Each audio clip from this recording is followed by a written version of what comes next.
دوستوں کو جمع کیا جائے، کسی اچھے بولنے والے خطیب کو بلا لیا جائے، کوئی خوبصورت پڑھنے والا نعت خواں ہو اور ہم ایک خوبصورت مجلس کا انعقاد کر لیں، تو یہ محبت کا وہ تقاضا ہے جس سے قرار تو ملتا ہے لیکن نفس پہ شاک نہیں ہے، یہ نفس پہ مشکل نہیں ہے۔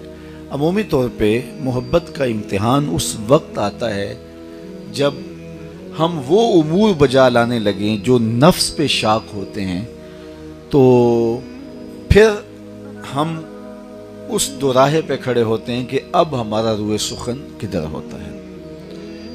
تو میں اور آپ دیکھیں، اپنی زندگی میں اتریں، کیونکہ وقت اتنا تھوڑا ہے کہ کسی بھی موضوع پر تفصیل سے بات نہیں ہو سکتی، اور مجھے جس عنوان سے کچھ کہنے کے لیے کہا گیا میں اس سمت بڑھنا چاہ رہا ہوں۔ تو یہ بات ذہن نشین رکھیے گا کہ سب سے بڑا تقاضا محبت کا، جو شریعت بھی ہم سے کرتی ہے، عقل بھی محب سے تقاضا اس بات کا کرتی ہے، اور دنیا کا قانون اور ضابطہ بھی محبین سے یہ بات بطور تقاضا رکھتی ہے کہ جس سے تم محبت کرتے ہو، جس کے لیے تمہارے دل میں چاہت کے جذبے ہیں، تو اس کی اطاعت اور اس کی فرما برداری کو شعار زندگی بنا لو۔ میں اور آپ اس بات کے مدعی ہیں کہ ہم حضور علیہ السلام سے پیار کرتے ہیں، اور یہ بات طے ہے کہ ان کے پیار کے بغیر زندگی ہی نہیں ہے۔ اور یہ وہ پیار ہے کہ جو صرف انسانوں کے سینوں میں نہیں ہے، بلکہ حضور کا پیار تو پتھروں کے کلیجے میں بھی رکھا گیا ہے۔ احد جبل یحبنا ونحبہ، فرمایا احد پہاڑ ہو کے ہم سے پیار کرتا ہے اور ہم اس سے پیار کرتے ہیں۔ اور کائنات نے ایسے ایسے انوکھے واقعات دیکھے۔ امام بخاری نے لکھا، باقی لوگوں نے لکھا کہ حضور منبر پہ بیٹھے خطبہ دینے لگے تو ایک سمت سے رونے کی آواز آنے لگی، اور رونے والا اس درد سے روتا تھا جیسے اس کا کلیجہ پھٹ جائے گا۔ کا ناقۃ الخلوج، جس طرح اونٹنی کا بچہ گم ہو جائے اور وہ چیختی ہے، تو وہ چیخنے والا یوں چیخ رہا تھا جیسے اونٹنی کا بچہ گم ہو گیا ہو۔ صحابہ فرماتے ہیں ہم نے دائیں بائیں دیکھا تو رونے والا نظر بھی نہیں آتا، نظر دوڑائی، لیکن رونے والا اس درد سے روتا ہے کہ سینوں میں دل دہلتے ہیں۔ خیر تھوڑی دیر کے بعد فنزل النبی صلی اللہ علیہ وسلم عن المنبر، حضور منبر سے نیچے تشریف فرما ہوئے اور ایک سمت چل دی۔ کھجور کا خشک تنا پڑا ہوا تھا، آقا کریم نے جا کے اس کو اپنی باہوں میں لے لیا۔ تب صحابہ کو پتہ چلا کہ جو رونے کی آواز آ رہی ہے، جو سسکیاں ہمیں سنائی دے رہی ہیں، یہ کھجور کے اس خشک تنے سے جو ہیں وہ آ رہی ہیں۔ تو عجیب حیرت کا عالم تھا، کبھی ایسا ہوا نہیں کہ خشک لکڑیاں بھی روئی ہوں۔ تو آقا کریم اس کو جب آغوش میں لیا تو جس طرح بچھڑا ہوا بچہ ماں کی آغوش میں آئے تو اس کی گگی سی بن جاتی ہے، تو یہ کیفیت اس کی ہو گئی۔ آقا کریم اپنا دست شفقت اس کے اوپر مسلسل پھیرنے لگے۔ تھوڑی دیر کے بعد اس کی ہچکی تھم گئی، پھر حضور دوبارہ منبر پہ تشریف فرما ہوئے۔ اب صحابہ کی نظروں میں استعجاب تھا، سوال تھے کہ یہ کیا ماجرا ہوا، کیا درخت بھی روتے ہیں اور وہ بھی خشک؟ اب حضور ان کے سوال کو سمجھ رہے تھے تو آقا کریم نے ارشاد فرمایا، لو لم افعل ھذا لحن الی یوم القیامہ، اگر میں منبر سے نیچے اتر کے اپنے عاشق کو یوں تسلی نہ دیتا تو یہ قیامت تک روتا رہتا۔ کیونکہ پہلا دن تھا کہ منبر بنایا گیا تھا اور حضور منبر پہ بیٹھے، پہلے اس تنے کے ساتھ ٹیک لگا کے حضور واز کیا کرتے تھے، آج منبر پہ بیٹھے تو یہ جدائی گوارا نہ کر پایا۔ حضرت محمد بن سیرین رضی اللہ تعالیٰ عنہ اس حدیث کے راوی ہیں، اور یہ جلیل القدر تابعی ہیں۔ جب اس حدیث کو روایت کرتے تو بچوں کی طرح بلک بلک کے روتے کہ یار حضور کی محبت تو درختوں کے کلیجے میں بھی ہے، ہم تو پھر سینے میں دھڑکتا ہوا دل رکھتے۔ تو محبت کے بغیر تو کائنات، وہ اقبال نے کہا نا کہ شیشہ دہر میں مانند مے ناب ہے عشق، روح خورشید ہے خون رگے مہتاب ہے عشق، دل ہر ذرہ میں پوشیدہ کسک ہے اس کی، نور یہ وہ ہے کہ ہر شے میں جھلک ہے اس کی۔ تو واقعی کائنات نے یہ انوکھے باب دیکھے کہ پتھر حضور علیہ السلام کے لیے تڑپ رہے ہیں، احد کی چھاتی پہ قدم آتا ہے تو وہ جھوم اٹھتا ہے، درخت سسکیاں لے رہے ہیں اور پرندے حضور علیہ السلام کی رک رک کے زیارت کرتے ہیں، تو پھر ہم تو انسان ٹھہرے اور پھر ہم حضور کے غلام کہلاتے ہیں، تو پھر ہمیں حضور کا نام کیوں تسکین نہیں دے گا؟ تو ہم حضور کا ذکر کریں گے تو قرار باطن کیوں نصیب نہیں ہوگا؟ میرے ہی شہر کے ایک پنجابی شاعر ہیں ڈاکٹر اسحاق، ان کا ایک شعر یاد آیا، تینوں سینے دی میں ٹھنڈ آکاں، تینوں سینے دی میں ٹھنڈ آکاں، شہد گلاب تے کھنڈ آکاں۔ اور یہ انور مسعود صاحب ہیں تو مزاحیہ شاعر، لیکن جب نعت لکھنے پہ آئے تو قلم توڑ دیا۔ ان کا نام لبوں پر آئے، میٹھا میٹھا منہ ہو جائے، ان کے بول بہاروں جیسے اور اصحاب ستاروں جیسے، ان سا پیارا اور نہ کوئی، ان سے بچھڑ کے لکڑی روئی، جب وہ سیر کو جایا کرتے سر پہ بادل سایہ کرتے۔ تو ان کی محبت تو ہمارے دلوں کا اثاثہ ہے، لیکن اس کا یہ تقاضا کہ جب ہم ان سے پیار کرتے ہیں تو پھر ہمارا عمل، ہمارا طرز زندگی اس پیار کی گواہی دے۔ ہماری زبان تو گواہی دیتی ہے، لیکن ہمارا عمل بھی گواہی دے۔ میرے استاد فرمایا کرتے تھے، یہ نہ ہو کہ تمہیں پوچھنا پڑے اور لوگوں کو پوچھنا پڑے اور تمہیں بتانا پڑے کہ میں حضور کا غلام ہوں۔ فرمایا کرتے تھے، صاحب نہ کسی کو پوچھنا پڑے نہ تجھے بتانا پڑے، تیری وضع قطع، طرز زندگی، انداز معاشرت اتنا خوبصورت ہو، تم دور سے آ رہے ہو، لوگ پہچان کے کہیں وہ دیکھو آقا کا غلام آ رہا ہے۔ نور آنکھوں میں تو چہروں پہ اجالے ہوں گے، مصطفیٰ والوں کے انداز نرالے ہوں گے۔ تو آئیے میں اور آپ اپنے اندر اتر کے خود دیکھیے کہ ہم کھڑے کہاں ہیں۔ آپ یہ سمجھ رہے ہوں گے کہ میں کسی اچھی جگہ کھڑا ہوں اور میں آپ کے بارے میں یہ اچھی رائے رکھ سکتا ہوں، لیکن میں خود کہاں کھڑا ہوں یہ مجھے پتا ہے، اور آپ خود کہاں کھڑے ہیں یہ آپ کو پتا ہے۔ میرے زبانی دعووں سے میرے اندر کو محسوس نہیں کیا جا سکتا، اور نہ ہی آپ کے دعووں سے۔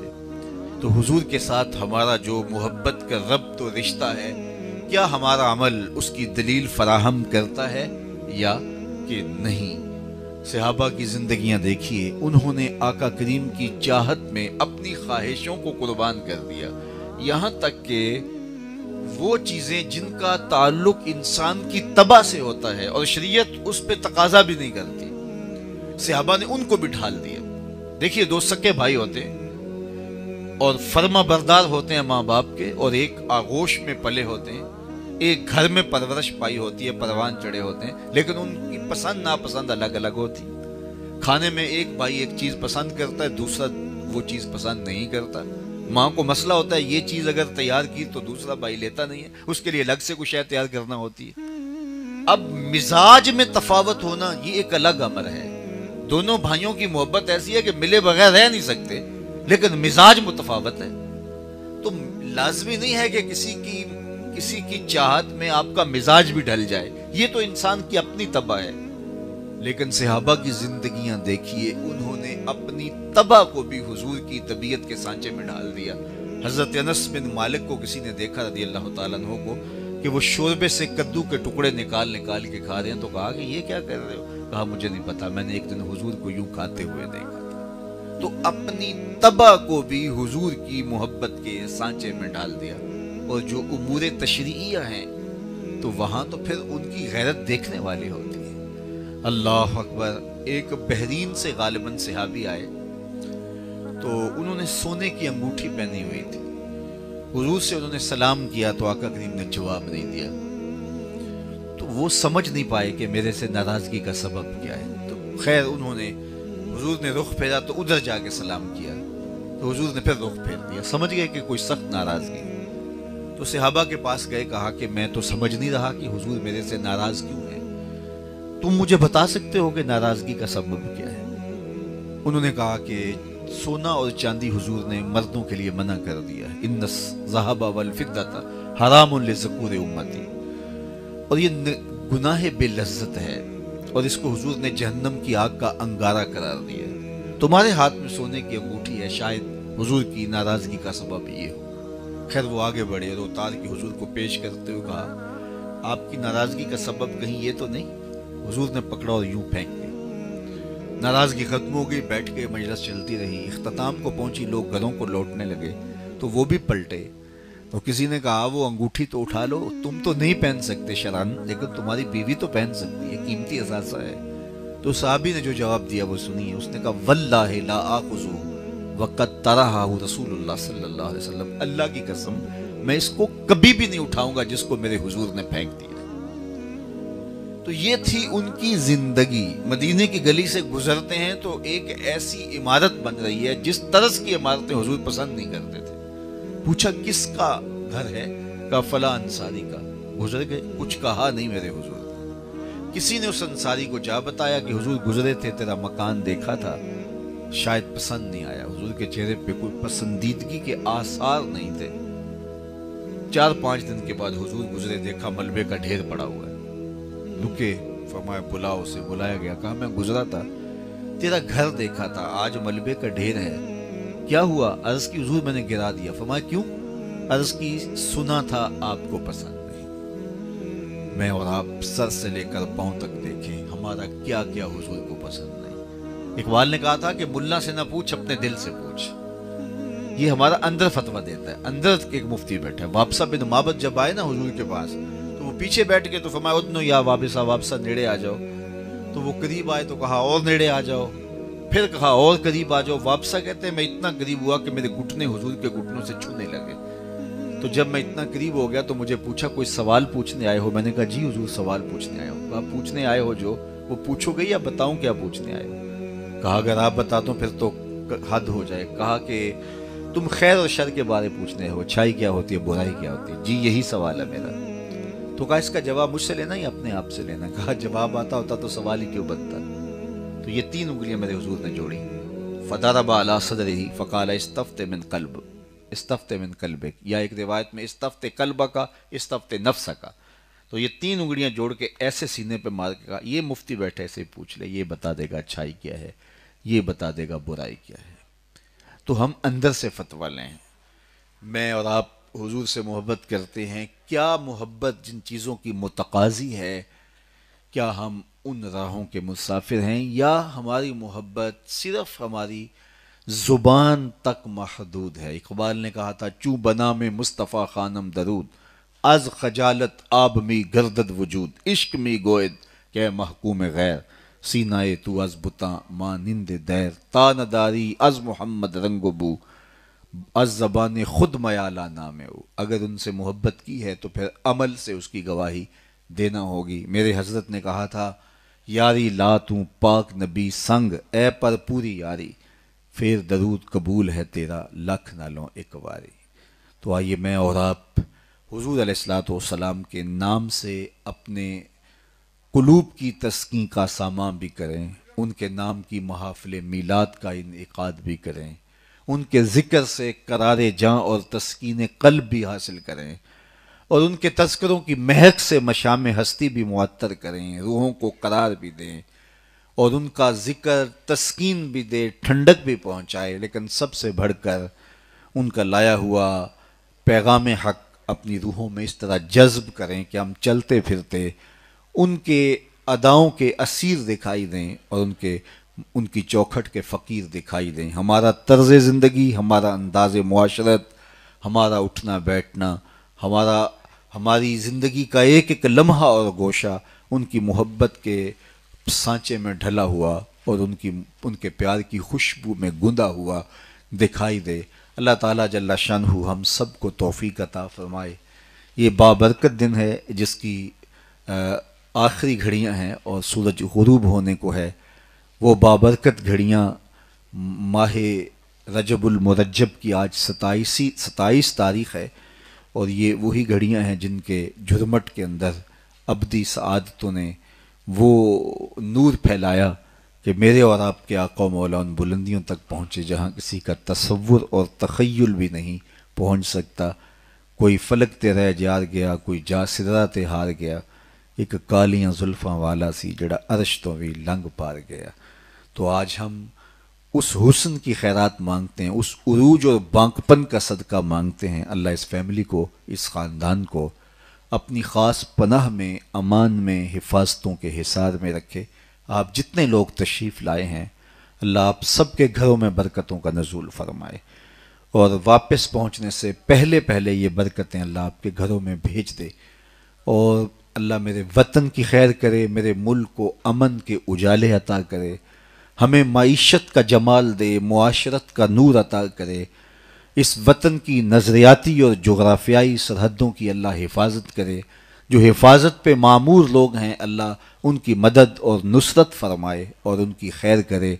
اقبال کے سارے کلام کا رس نہ چھوڑوں تو خلاصہ یہ نکلتا ہے کہ محمد سے وفا تو نے تو ہم تیرے ہیں، یہ جہاں چیز ہے کیا لوح و قلم تیرے ہیں۔ اقبال کہتے ہیں حضور سے وفا کرو، پھر قلم بھی تمہیں دے دیں گے، تختی بھی تمہارے ہاتھ میں ہی ہوگی، جو لکھنا ہوا خود ہی لکھ لینا، تمہاری تقدیر کے فیصلے کہیں اور نہیں ہوں گے، بلکہ خدا بندے سے خود پوچھے گا بتا تیری رضا کیا ہے۔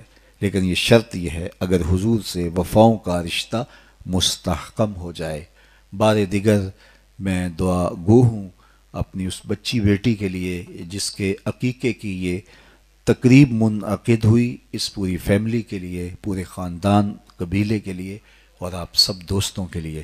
اللہ ہم سب کو اپنی پناہوں میں رکھے۔ وآخر دعوانا ان الحمدللہ رب العالمین، والصلاة والسلام علی اشرف الانبیاء والمرسلین۔ مالک اٹھے ہوئے ہاتھ کبھی بھی خالی نہ موڑنا، پھیلی ہوئی جولیاں رحمتوں سے بھر دے، جئیں تو تیرے لیے، مریں تو تیرے دین کے لیے، زندگی کی آخری ہچکی تک تیرے رسول کے وفادار رہیں، ہر علت، ہر قلت، ہر ذلت سے رہائی اپنے محبوب کے در کی گدائی عطا کر دے، نفس و شیطان کے مکر و فریب سے، دجل و تلبیسات سے ہماری حفاظت فرما۔ جتنے لوگ آئے اللہ سب کی دنیا، سب کا دین، معاش، معاشرت خوبصورت فرما دے۔ اے اللہ میرے وطن کی خیر فرما، عالم اسلام کو عروج، بانکپن، عظمت پارینہ، رفعت رفتہ بخش دے، بٹکے ہوئے آہو کو پھر سوئے حرم لے چل، اس شہر کے خوگر کو پھر وسعت صحرا دے، عالم اسلام کو، بلاد اسلامیہ کو یگانگت اتحاد کی توفیقات سے مالا مال فرما، ان کی زندگیوں میں اجالے بھر دے، روشنیاں بھر دے۔ اے اللہ اس امت کو امت واحدہ بنا دے، گروہی اور تشتت اور افتراق اور کیا کیا بیماریاں جو اس امت کو لگ گئیں اللہ اس سے نجات عطا فرما دے، ہمیں حضور کی اتباع کے، اطاعت کے، فرما برداری کے سائے میں زندگی کے سفر کو آگے بڑھانے کی توفیق عطا فرما۔ بار دیگر تیری بارگاہ میں تجھ سے تیری رحمتوں کے ملتجی بن کے تیری رحمتوں کی خیرات مانگتے ہیں، اللہ ہمیں محروم نہ کرنا، ہمارے ان دوستوں کی خیر فرمانا، اس پورے خاندان پہ کرم نوازیوں کے اجالے اتارنا، اللہ ہماری آنکھوں کو شرم و حیا دینا، خیالوں کو پاکیزگی دینا، سوچوں کو نور دینا، ہمارے باطن کو ستھرائی اور ہمارے قلوب کو طہارت عطا کر دینا، ہر حاسد کے حسد سے، مبغض کے بغض سے ہم سب کو محفوظ فرمانا، اپنی پناہوں کا حصار دینا، عزت آبرو بری زندگی نصیب فرمانا، فتنہ دجال سے ہمیں محفوظ فرمانا، ہماری نسلوں کو محفوظ فرمانا، امام مہدی کے عساکر کے اندر ہماری نسلوں کو شامل کرنا، اسلام کی نشأت اور نہضت کے لیے عملی کردار ادا کرنے کی ہمیں توفیقات سے مالا مال کرنا۔ اے اللہ تیری بارگاہ میں اس وطن عزیز کے لیے بار دیگر دعا ہے، اس وطن کو اسلام کی نشأت و نہضت کا ذریعہ بنانا اور اس ملک کو عالمی غلبہ اسلام کا ذریعہ اور اس کا ہراول دستہ بنانا۔ وصلی اللہ تعالی علی النبی الامین وعلی آلہ وصحبہ اجمعین برحمتک یا رب۔